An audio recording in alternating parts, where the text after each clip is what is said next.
qual é o pecado que João diz para não rogar, para não orar? Deixe ler para você então qual é este texto para dar a resposta. Está lá na primeira carta de João, capítulo 5, verso 16. Se alguém vir a seu irmão cometer pecado não para a morte, pedirá e Deus lhe dará vida. Aos que não pecam para a morte, há pecado para a morte, e por esse não digo que rogue. Pois bem, eu gostaria então de responder esta pergunta. Que pecado é esse? Bom, a Bíblia diz que Deus perdoa pecados, e só Deus pode perdoar pecados. Essa é uma atribuição exclusiva de Deus, é uma competência exclusiva de Deus. Nenhum homem, nenhum anjo tem autoridade de perdoar pecados. Nenhuma igreja, nenhum concílio eclesiástico tem poder de perdoar pecados. Nem os profetas, nem os apóstolos, nem Maria, nem Pedro, nem Paulo, nem qualquer outra pessoa. Mas há um pecado que a Bíblia diz que Deus não perdoa. É o chamado pecado da blasfêmia contra o Espírito Santo. E é desse pecado, certamente, que João está tratando aqui.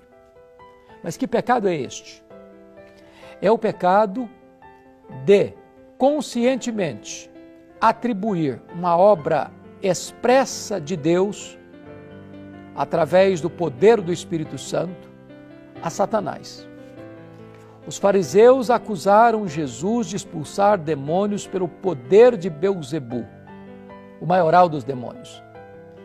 Eles estavam dizendo que Jesus estava aliado ao demônio, ao maioral dos demônios, e não ao Espírito Santo, para fazer os milagres que ele fazia, de libertar os cativos e de curar os enfermos.